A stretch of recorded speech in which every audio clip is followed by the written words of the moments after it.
Guess what?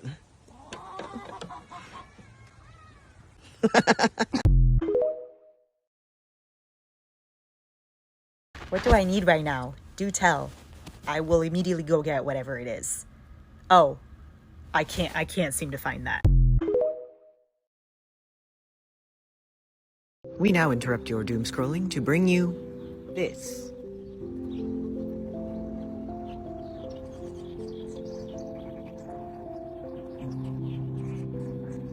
Look, a card. It is a 4. Turns into a criminal of war.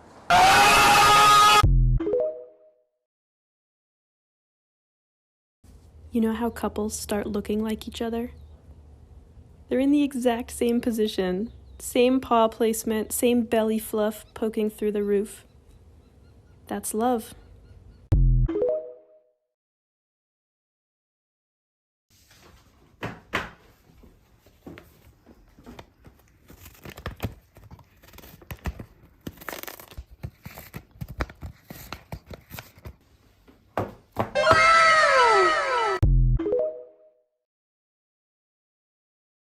I gotta go home. I am not staying here.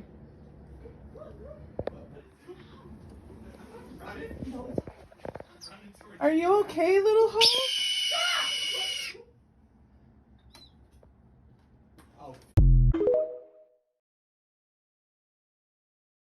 And this is why, even though you're lowering the price of your video game over time, you'll actually still be making more money. This is because the people who couldn't initially afford your game when it first came out, or the people that were kind of on the fence and didn't want to pay full price for a video game, are actually more open to buying your game after some time at a discounted price. Does this make sense to you? No. I'm 31 and I can do whatever I want. Today, I'm Toad. Yeah! Estoy a tus pies. Contigo, mi vida. Quiero vivir la vida y lo que me queda de vida. Quiero vivir contigo.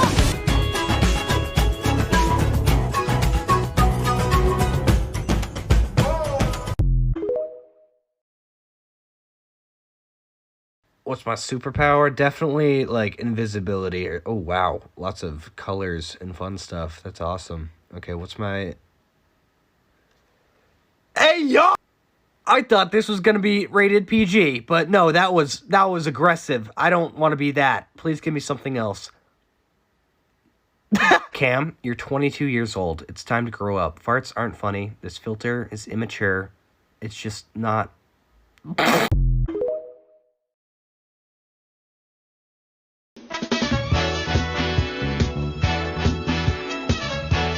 You know what, fair enough, but I contend that nothing builds character quite like a very bad homosexual haircut. I had a bob and an undercut at my fucking wedding. I said, give me the Farquad, but more gay. These are my wedding photos. I got married in front of all my loved ones with this. I am stronger for it. When you are orange and not particularly clever, but by God you have finally learned how to balance, and look Jackson, look what I am newly capable of achieving. What a divine development this is turning out to be. Oh, this is just simply superb, Jackson. I hope you are positively bursting with pride, for I am barely even terrified right now. And no, Jackson, I do not wish to come down. I wish to be a monorail train. I don't expect you to understand. I ask only for your patience. Remember, Jackson, it is never too late to become who you might have been, and I might have been a monorail train.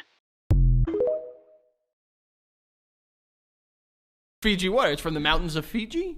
I don't know. I don't know where that is. I think it's just one mountain. I Mount swear... Fiji? Oh, that's Fuji. Good night. Are they different? Fiji and Fuji? I honestly Mount Fuji. Mount is Fuji different from than Pokemon. Fiji. What? Mount Fuji from Pokemon. No, from the Earth. Just regular Earth, real Earth. Hold on. Mount Fuji. Mount Fuji is a real place on Earth, not from Pokemon. Mount Fuji. Mm-hmm. You didn't know that was a thing? I if I'm being truly honest and true to the man that I am, no, I did not. It's in Japan. Alright, working on a Toyota today, and this is something that I'm going to need Ian with because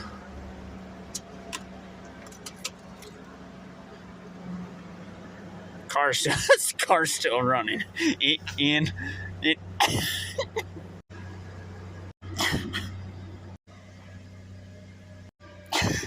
Ian, you gotta. No, no. Ian, what are you gonna? What are you?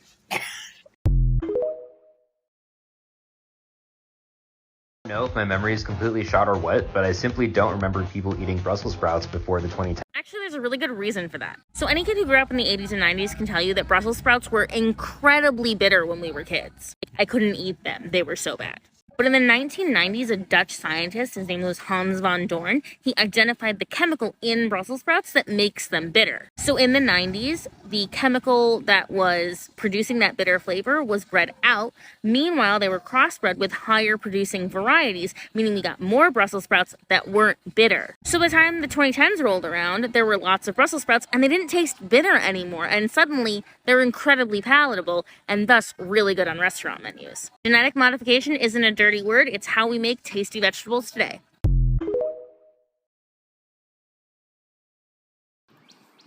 Let's have a little conservation controversy, shall we? So last year, No Mow May became all the rage because it's the super simple entry-level action that anybody can do. The idea is to delay mowing in the spring so that low-growing flowers like dandelions, clover, and violets can come up and provide nectar for pollinators. No Mow May also reduces fossil fuel emissions and discourages people from using herbicide just to kill dandelions. Now, suddenly this year, a lot of environmental professionals are coming out hardcore against No Mow May because it's not as good as fully converting your yard to a native landscape. Teaching people the whys and hows of native landscaping is literally what I do for a living, and I've spent the past 12 years converting my own yard into a native landscape. But most people are still going to retain a portion of their yard as lawn no matter what, and some people are just trying to find matching socks in the morning and keep their house from burning down. What's brilliant and beautiful about No Mow May is that it gives us permission to begin stepping away from that 1950s lawn mentality that says a yard must always be perfectly watered, mowed, and weed-free. This is one of the weirdest galaxies I've ever seen. That's a real photo. It's called Hoag's Object, and it's the best example that we have of a ring galaxy. But nobody knows how or why it formed. We don't have many examples because only 1 in 10,000 galaxies are ring galaxies, but here's a different one. It has this center of really old yellow stars and then this nearly perfect ring of giant hot blue stars. And the ring is perfect. Scientists think that most ring galaxies form when a small galaxy collides with a larger disc-shaped galaxy, and the different densities cause that separation of stars. Like this galaxy might have passed through this galaxy and disturbed it. And they think some might form when the bar shape at the center of a spiral galaxy spins faster than the rest of the galaxy, creating this shape. Like when the smoothie sticks to the side of the blender. But there's no sign of either of those methods happening with Hoag's Object. So it's a mystery, especially because it's so perfect. And my favorite fun fact about Hoag's Galaxy is that even though ring galaxies are extremely rare, if you zoom into this gap in Hoag's Object, you can actually see another ring galaxy far in the distance. Everything that we accuse homeless people of is also true for rich people. They say homeless people have mental health issues, but so do rich people. Except rich people have treatment, therapy, psychiatrists, where homeless people have to deal with their mental health crises out in public, where they'll most likely be met with a police response. They say homeless people have drug addictions, so do rich people. Rich people can treat their psychiatrists like their personal drug dealers, and they often have the expendable income to not sacrifice their quality of life. Homeless people can have the same mental condition, just not the money to cover it, so they sacrifice more and more of themselves to feed the addiction. They say homeless people were violent, but homeless people are more likely to be victims of violence than perpetrators. Violent people exist across all social classes, but the risk to reward factors change when you have less. The fact that we see violence becoming more of an acute social problem the lower along the economic scale we go should point to the real root cause of the issues. The truth of the matter is the only foundational difference between people in different social classes is money. And any personal issue, whether it be a mental health crisis or a toothache, will become worse when you don't have money. So if we want to solve the problems that we see coming from the lower classes of society, the answer won't be in character education or motivation. It's going to be in money and resources. It's going to be about making sure basic needs are met so small problems don't become large problems and impact entire communities. Saturday, it's the coronation. It's going to be a wicked day if you like hats. This man, for a series of bizarre historical reasons, will finally get to wear one of the most expensive hats in the world, and this will be thrilling. Why will he get to wear the hat? Because that's just who he is. He's always been a hat guy, and so is his mother. Once upon a time, however, it didn't matter who your mother was, you had to be elected to get a hat like this, but that changed in 1066 because the French arrived, and we say arrived very loosely, and they insisted that the English hat business should be a Norman business, but most importantly, a family business. This was true for many European hat companies. Of course, you could still get into the hat business by marrying into it, but this was markedly easier if you could say that you were already in the hat business yourself. The problem was there weren't many hat companies around, so marrying a hat man quickly became complicated. It got to a point where many of the hat companies practically shared the same staff, so it was hard to tell which company was which. This hadn't really been a problem, but then this particular company started attracting The wrong kind of attention. and when you're meant to be from a British hat company, but you have a German last name like this, you start to panic and you start pretending that this isn't your last name at all, it's actually this. And the tradition of hiding uncomfortable truths will be honoured on Saturday. This thing belongs to India. Instead of giving it back to them, we're going to take it off the hat and we're going to hide it so people stop thinking about it. But this is a British hat party, so it'd be a shame not to be able to parade some stolen goods. This was yanked from Scotland when it didn't have such a warm relationship with England. It's called the Stone of Scone. That is an honest to God real name for a real stone. It's been put in a seat and it's going to get sat on by the king, who, by the way, is going to get drizzled in oil with an ancient spoon. Just to remind you, this is a real country and people live in it. Hey, what's up? First I've seen my place, right? You don't need an invite to come in, do you? It is great to see you again, talking over drinks. I miss this. What's in yours? Water. I have a song for you. Okay, just tell me your thoughts. All right, ready?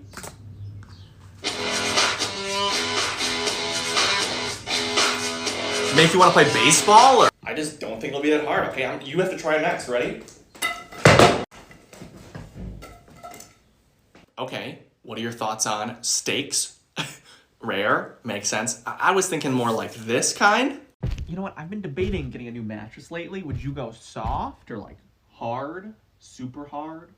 Like wood? So you're not gonna drink it, huh?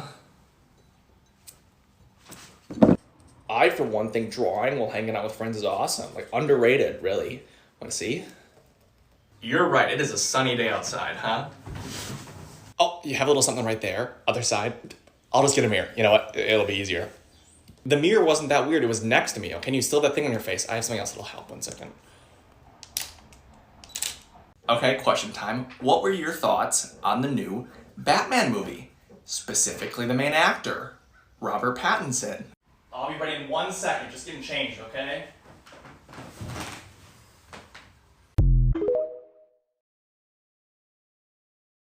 10 years ago, I was driving my car back home, and I'm originally from Libya, specifically from the city of Benghazi, which I'm sure you've only heard good things about, and I got stopped at a checkpoint. And back then, most of these checkpoints were controlled by these religious extremist militias. They were like everywhere. And when I say extremist militias, I mean groups like ISIS. I'm not sure if you guys remember them. They kind of fell off. They used to be big on like YouTube and stuff. Haven't posted in a while. And I think about them sometimes, you know, I'm like, did they make it through the pandemic?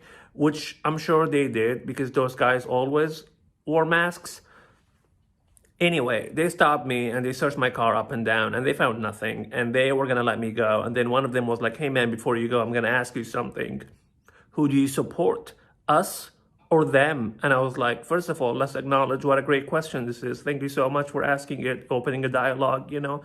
I wish you could help me a little bit with that. Like, are you, for example, us or them?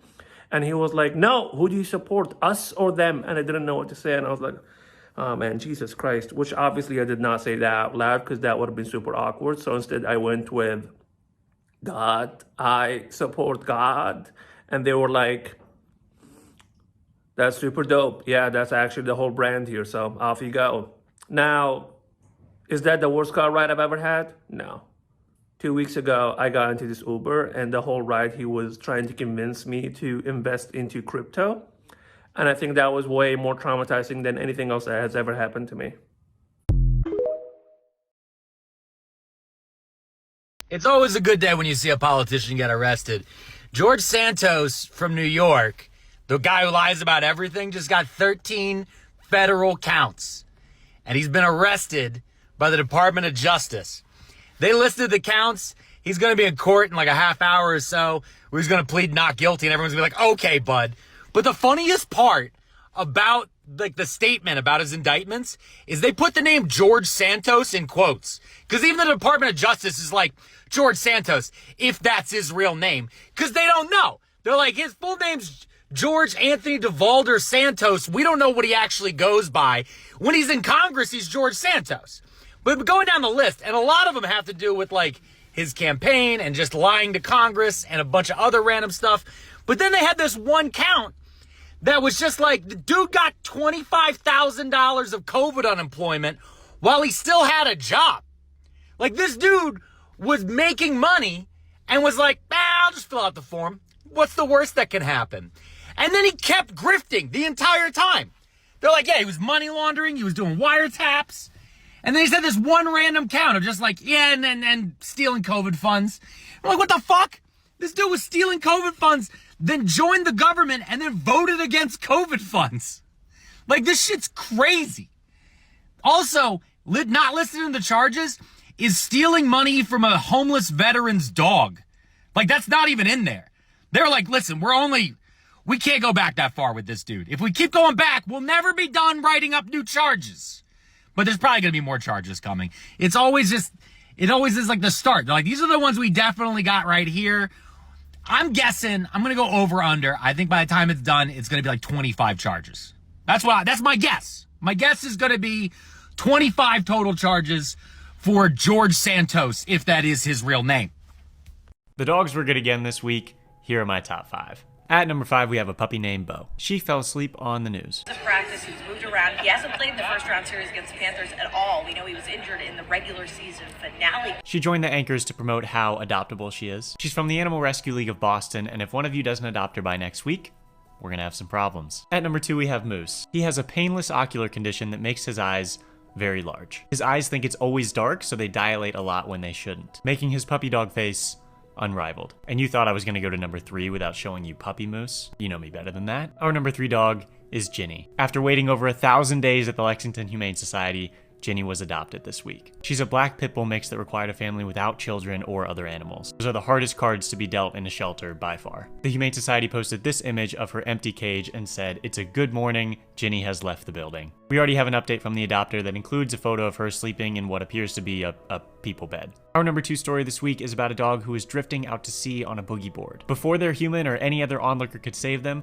this random dog, who did not know that dog, jumped into the ocean and pulled them ashore. He made it look so easy too. It's like he does this every other day. The story is from Australia, so maybe that's just what's going on down there. Our number 1 dog this week is Indy. Indy's human, Lucy Humphrey, has been living with lupus for about a decade. This led to kidney failure, and in 2019, she was told she may only have 5 years to live without a transplant. As a result of that prognosis, she planned a trip with her partner and 2 Dobermans. This is where it gets crazy. While on a beach walk, Indy ran 100 yards ahead and stopped right at the feet of Katie James. Indy would not leave her alone to the point where Lucy thought she had food or something. She came over to apologize and the two started talking. Lucy mentioned her condition and Katie revealed she had recently joined the donor register. After swapping numbers and conducting all the necessary tests, Katie was a perfect match for Lucy. One surgeon told them that is a 1 in 22 million chance. The two have remained good friends and Katie describes it as the best thing she's ever done. Did Indy know? I have no idea, but they would have never met without her.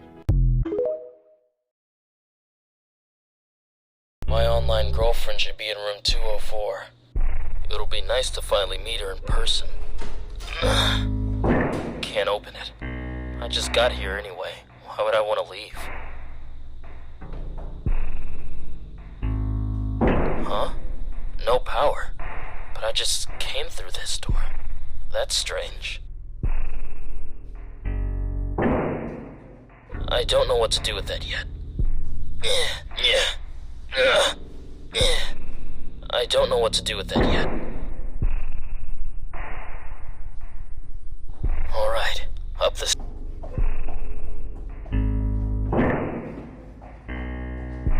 Alright, up the stairs I go. It'll be nice to finally meet her in person. She's so sweet.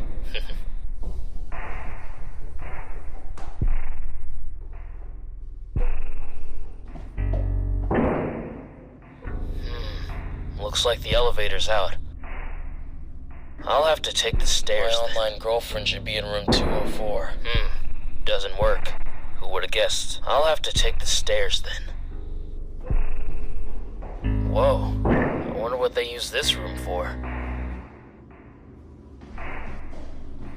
Whoa, nice mirror. What the hell? I need to stop staying up so late.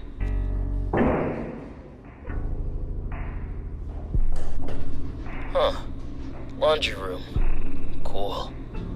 It's a washer full of clothes. It's an empty dryer. Wait. What's this? Got it. What if Zelda were a girl? I've always wondered that too. My online girlfriend should be in room 204. The elevator's out, so I'll have to take the stairs.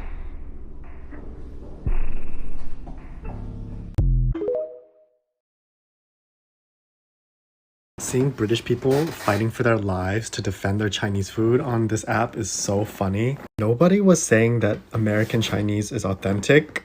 We're just saying that your Chinese food looks like shit, your version of it. No offense, no offense. Nothing gorgeous about it, babes. It looks like shite. It's not stunning. It's given poo-poo platter. It's given 50 Shades of Beige. And they're just like, oh, it's just the culture. It's just the culture. We just are drunk and we need some takeaway. If you have to be drunk to eat the food, it's just the fact that you're all like, we got a Chinese. And then you pull out absolutely nothing that's Chinese inspired. Like, just call it British food at that point. Prawn chips, Southeast Asian. Curry sauce. It's a sauce now. Curry's a sauce now. Chips. What exactly is Chinese about any of these things other than the fact that maybe you guys use Chinese 5-spice? At least Americans stuck to the source material. Like, you know, we use soy sauce and oyster sauce and ginger and garlic. Your egg fried rice has 2 ingredients, egg and rice. Do you not have prawn fried rice? And like people are like, oh, but Panda Express isn't real Chinese. At least it was made by Chinese American immigrants. And then I hear the argument like, oh, Chinese takeaway is supposed to be a treat, so we don't like vegetables in it. Are you guys like, you guys are like the equivalent of those children that only eat chicken tenders and fries everywhere, which is basically what the chicken balls are. And like vegetables can be good. And if this is what you guys consider a treat in the UK, this bland gobblegoop. Notice how around the world we have like Italian food, Greek food, Mediterranean food, Spanish tapas. Shit, even Germans, you know, they're known for their bratwurst. And where are these like infamous British restaurants? Y'all eat beans and toast. So yeah, anyway.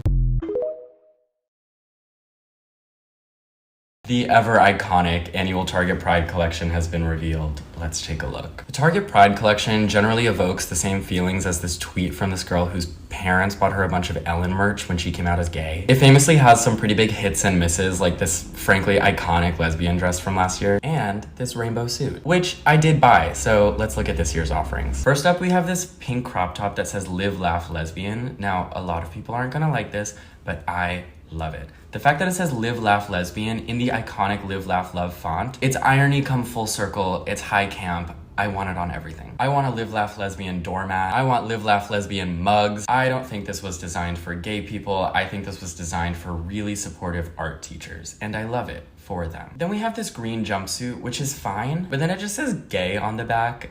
Like I said, hits and misses. Then we have this drag bird figure. This is fantastic. I have no notes. I want to be as high as the designer was when they created this. There's this whole gay party planning section, which is definitely for like super progressive parents who not so secretly want their kids to be gay and then throw them a coming out party like Jewish parents throwing their kids a bar mitzvah. This shirt says not a phase with the moon phases, and this speaks directly to gay people who were on Tumblr between 2012 and 2015 and formed identities around the albums Born to Die and Electra Heart. There's a mug that says gender fluid. I absolutely love it, and this was definitely designed by a gay person. They have some dog harnesses, and I will admit, when I first saw these, I did not think they were for dogs. I thought they were for pups, which is a small and important difference. This shirt says, "Life is better in community." This is an example of a supportive statement that is so vague that it doesn't really mean anything. Like, it might as well just say, "Life is fun with people." This shirt says "better out than in," which I'm pretty sure is a quote from the gay icon Shrek. Better out than in, I always say. Lastly, we had a bunch of baby clothes like this one that says "be kind," and I like this. At least I like it a lot more than the ones that say like, "lock up your daughters" and like, "future Hooters girl." Rainbow capitalism is not going to save us, and ultimately Target's goal is just to be as profitable as possible. That being said, I do think it's a little cool that one of the largest retailers in the world is giving, at the very least, a large platform to messaging like this. I don't know. What do y'all think? Hello, I am back from my brief hiatus, and stuff has happened. So what's up? I'll take pasta any day over a mattress. That is an actual quote from the mayor of a rural New Jersey town in which someone stumbled upon 500 pounds of discarded pasta in the forest. Some dude was out for a smoke and he was walking around in the woods and found 500 pounds of noodles. Now, the mattress quote was about how bad illegal dumping is, but who among us would choose a mattress over 500 pounds of noodles? I know what you're wondering. The noodles were reportedly al dente. An old man in England has put on a hat and would like for us to refer to him as King now. I too wear a hat, but I do not want you to call me King. Please instead refer to me simply as Dad. Yes, the royals, with their still attached heads, did a coronation, while about 18% of British adults suffered food insecurity as recently as January. The coronation cost upwards of £125 million sterling, and this old man rode in a literal golden carriage. This is normal and makes sense. Also, Katy Perry was there. Pharmaceutical company Moderna, whose COVID vaccine knocked my ass out multiple times, is pulling some bullshit. So as a reminder, the vaccine was created in part due to public funding, and Moderna, despite having just pulled in an unexpectedly high amount of revenue, will be upping the price of the vaccine 400%. This is because pharmaceutical executives are among the most soulless and ghoulish people on this planet. These are people who looked at medical science and healthcare and said, "I think I can make a buck." But let's talk about other science, because the James Webb Space Peeper has done it again. Scientists have detected what appears to be water vapor around an exoplanet named GJ486b. Her friends just call her Gigi. This is notable because Gigi shouldn't have any water vapor around her. She's a rocky exoplanet that's way too close to her sun. And so it's kind of a big deal. Like, if that water vapor came from Gigi, it's gonna be a pretty big upset in the world of science. But like, it's a good upset, because that's how science works. Lightning round. There is a lot of discussion going on about the US debt ceiling and whether or not we will default and throw our economy into chaos. And there's nothing we can do about that. At time of recording, there have been 9 mass shootings in the past 3 days, and I cannot report on all of them. Shopify is laying off 20% of their workforce. The leader of the Oath Keepers, a fascist militia group who kind of did a January 6th at us, is facing 25 years in prison for trying to organize an armed insurrection. As a reminder, they found literal weapon caches around DC. And finally, maybe Moderna's making the right call, because the World Health Organization is saying that COVID's emergency is over, so it's time to jack up those prices. Mic drop. When Western scientists wanted to study how deer make decisions, they went and observed a deer for a while. What they saw was that after some time of being in one place, the same larger deer would take off in a new direction, and all the other deer would follow. They interpreted this as that one deer being the leader, the alpha, and that deer made decisions for the herd. This interpretation became the scientific standard for decades. Everyone agreed that deer had one leader, and other research crews replicated that research. After a while, another research team tried to replicate this, and this research team happened to be led by a group of women. All the other researchers had been white men. For the hour or so preceding the decision, what they observed was that all the other deer in the group would be looking up from what they were doing in one direction or another. Like us, deer only have a few places they're likely to go at any given point in time. After work, you might go to the gym or the bar or go home. A deer herd might go to the watering hole or a feeding site or their bedding grounds. And all the other deer will be glancing up at one of those possible routes. Once between 65 and 75% of the deer are looking up in the same direction, then the large deer will take off in that direction. So they're not making a decision, they're tallying the vote. And the other deer aren't following because that one deer is the boss. They're following because it is part of that one deer's job in the community to represent the group's decision. Deer have no alpha. For me, this is an amazing example of how our worldview shapes what we see. Those original white male researchers were probably good people and not even bad scientists. They weren't trying to misrepresent deer at all, and their interpretations were based in real observations.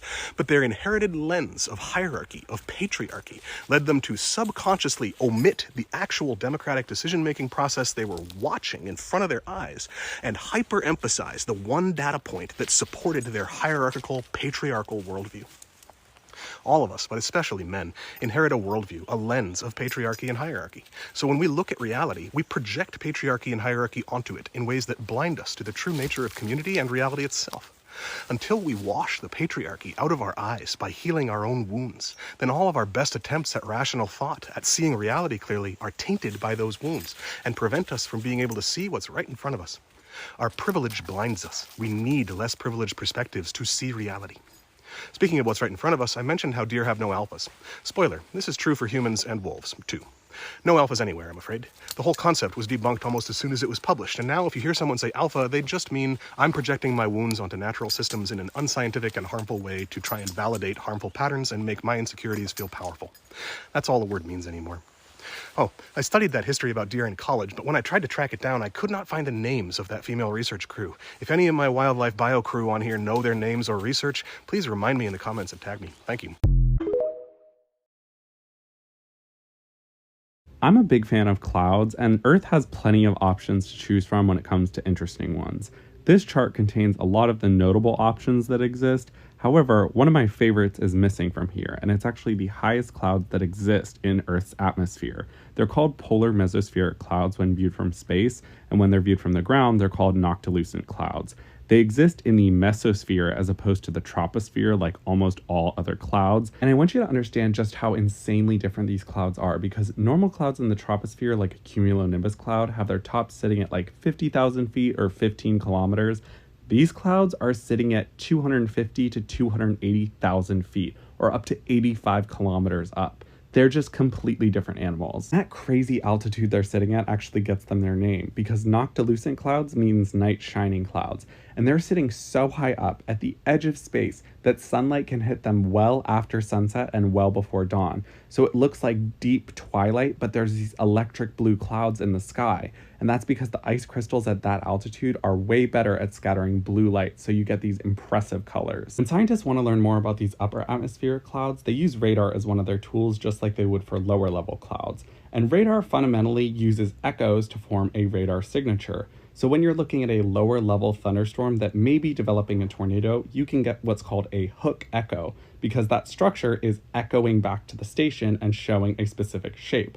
Or when a derecho is forming, you may get a bow echo. And these upper atmospheric clouds have echoes as well, but theirs is called a polar mesospheric summer echo, because contrary to what my logic was initially, the mesosphere actually gets extremely cold during the summer months of that specific hemisphere, especially at the poles. These clouds were first recorded after the 1883 eruption of Krakatoa, which made a lot of people think that the dust being shot out of the volcano was causing them to form somehow.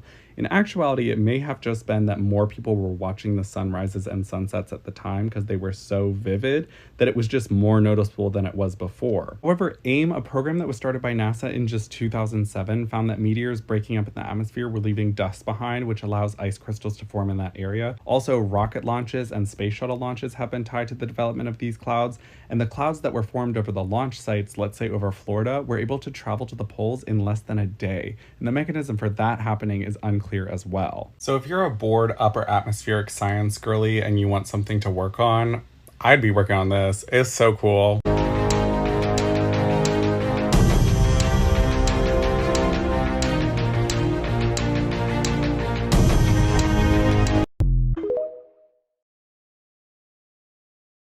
Rating the core D&D races based on how fruity their vibes are. Starting us off with Dragonborn. Now, I would be remiss not to mention the very strong monster fucker vibes here. Haven't we all wanted to shtup a dragon now and again? But for some reason, this race seems to attract straight men more than queer people. I don't get it. As such, I'm rating Dragonborn 6 out of 10. Could be fruitier. That brings us to race number 2, dwarves. I love dwarves for the same reason we all love dwarves, because we love women with beards. They're hot. Male dwarves have a more salt of the earthiness to them. Blue coloriness, if you will. It's giving very mask for mask. So dwarves get a 7 out of 10. Steal this one from the Straits. Of course, with race number 3, elves, there is no need. From Legolas to Taco, it is literally impossible to make a straight elf. Don't even try. 10 out of 10. Even Tolkien couldn't make these guys less fruity. With 11 out of 10 for drow, because they're constantly serving cunt. There is absolutely nothing straight about gnomes. A sentence I cannot believe I just said out loud. There is an inherent queerness to just being a little guy. You're just a little guy. 10 out of 10, you're asexual and you eat dice. Half-elves are just elves with kinky parents, which makes them fruitier by default. Half-elves fulfill every queer person's dream of being a bisexual swashbuckler, a job for which all half-elves are qualified because they swing both ways. 10 out of 10, enjoy being you, but hotter. If you play a halfling, we get it. Your gay sexual awakening was Lord of the Rings. This is quintessential I'm just a little guyism taken to its wholesome extreme. Halflings get an 8 out of 10, you're gay, but you're a little boring. In a fun way, like a mom friend. Most people think tieflings are the gayest D&D race. Those people are wrong. This single image of a half-orc made me gay instantly. Like, oh my god. Oh my god. Oh my god, I'm so gay. Whose idea was it to make hot butches their own race? Whoever they are, they're a genius. 10 out of 10, I'm so gay. If you play a human in D&D, you either authentically love yourself or you're a baby gay. I don't make the rules. You might think this would be the straightest race, and you're kind of right. However, being human is, as we all know, a little bit fruity. 4 out of 10, I hope you enjoy your coming out party in 5 years. Which finally brings us to the race for queers who need therapy. Playing a tiefling should be its own diagnosis in the DSM-5. However, tieflings do put the hot in hot mess. There is not, in fact, a single straight tiefling on the face of this earth. Nor will there ever be. If you play a tiefling and you think you or your tiefling is straight, I hope you get well soon. 10 out of 10, we're all going to gay super hell. Think I'm right? Think I'm wrong? Leave me a comment down below, but in the meantime, I'll be... Male gametes. That's what makes me male. I struggled for a very long time to wrap my head around trans issues. When I was struggling, I sounded a lot like Mr. Walsh. I would have said that biologically, humans have 2 sexes, and that any deviation from that is a mutation in the technical sense. As a society, why should we cater to differences that amount to nothing more than copying errors, let alone encourage people to embrace those copying errors as identities? I believed this was a scientifically grounded worldview.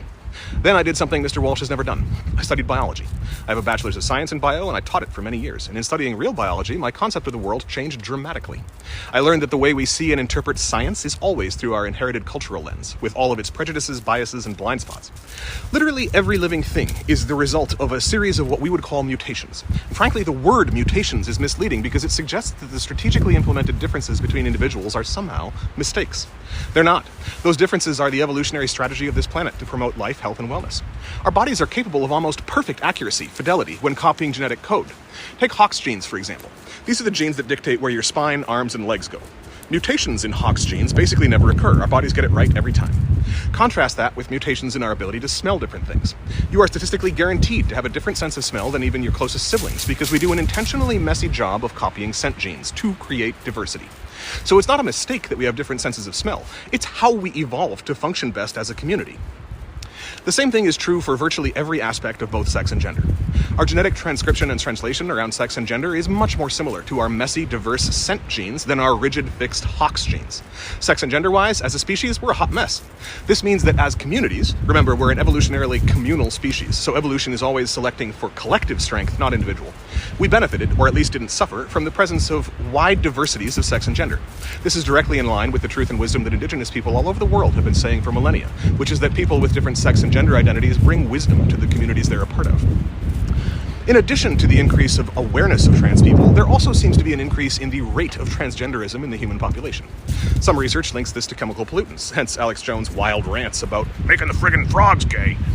A limited perspective on biology would say that this is evidence that it's just a mutation. An informed or holistic perspective would say that increasing sex and gender diversity is an emergent property of our world today. One way to interpret this is that a cis-normative worldview has created circumstances which need trans wisdom in order to heal. As a man in this culture, I can personally vouch for how trans people's perspectives have benefited me. Hearing trans men talk about how they struggled to access their emotions when they began taking testosterone was wildly humanizing and validating for me. Like, it's not just my social programming and mental health that make it hard to cry? Damn. That's just one overt example of the nuance and insight that trans perspectives offer. Mr. Walsh, I hope that someday you learn the very simple differences between biological sex, gender, and orientation. We all have all three, and they're all different. None are as simple as you seem to think, and your misleading, unscientific oversimplifications are both blinding you and actively harming people in your community.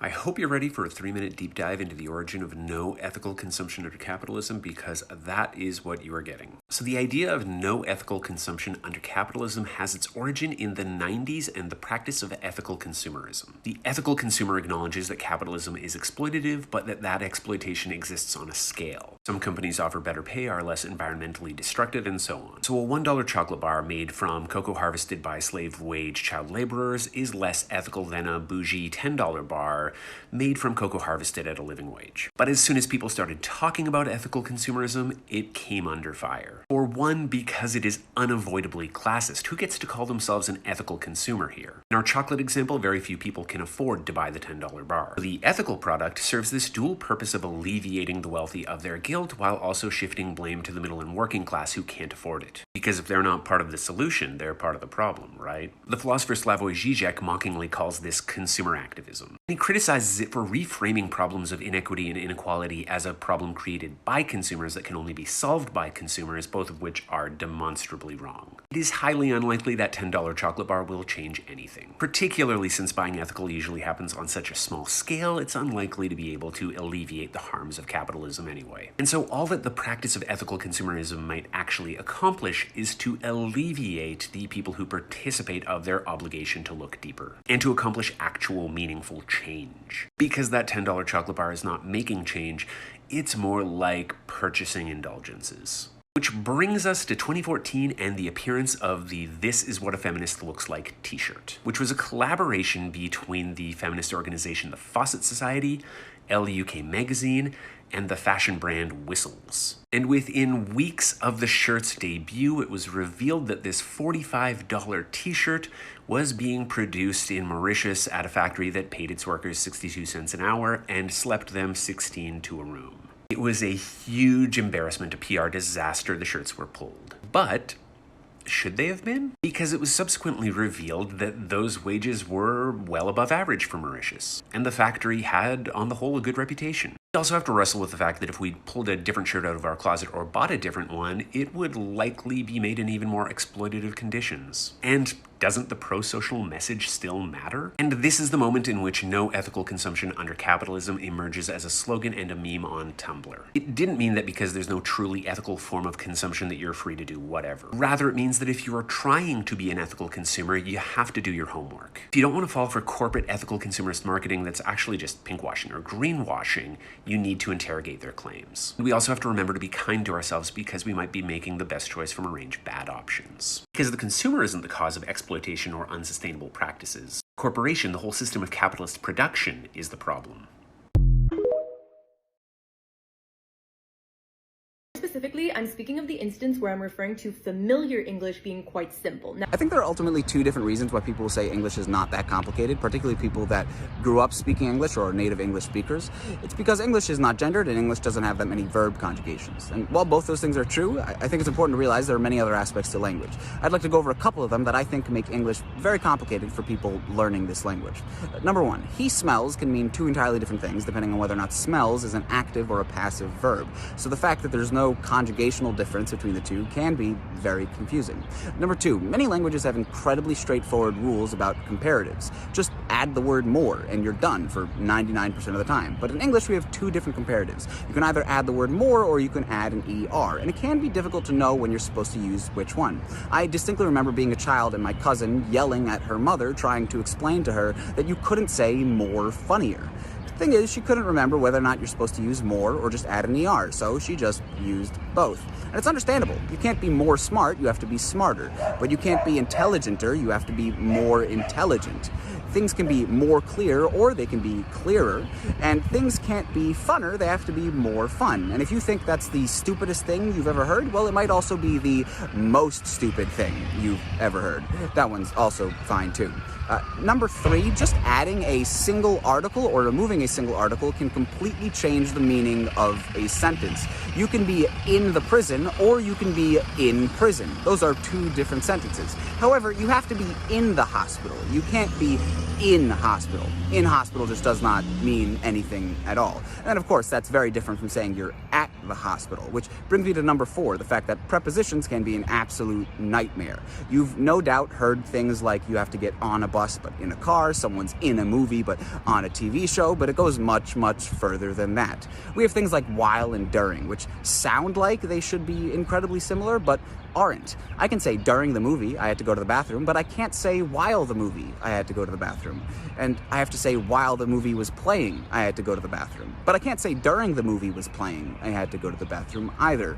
Then we have things like in, into, inside, and within. 4 different prepositions that are sometimes used interchangeably, but not always. If I say jump within the house, that means I'm asking you to restrict your jumping to inside the house. If I say jump into the house, that means I'm asking you to collide the side of your body into the house mid-jump. If I say jump inside the house or jump in the house, well, I think that can mean either go inside the house and start jumping or jump through an entrance and land inside the house. And then, of course, we have English's irregular verbs. Now, yes, every single language has exceptions, but English has a lot of exceptions. Of the 100 most common verbs in English, 47 of them are irregular, which means if you are just learning English and try to speak, there's about a 50% chance that you will conjugate a verb incorrectly if you try adding an ed to the end of it to make it past tense. So, yeah. Now, the last thing I'd like to mention is phrasal verbs, something that I don't think we realize is incredibly complicated and has absolutely no concrete way to remember whatsoever. Keep up and keep down are not related. Keep up means to move at a certain pace, but keep down means to not vomit. Keep out and keep in are not related. Keep out means to stay out of a certain area, but keep in means to suppress your emotions. Some phrasal verbs can be separated and some cannot. I can say take down the empire, or I can say take the empire down. But you have to look up to your brother. You can't look your brother up to. And I haven't even gotten to spelling yet, but I'm going to stick for just conversation for right now.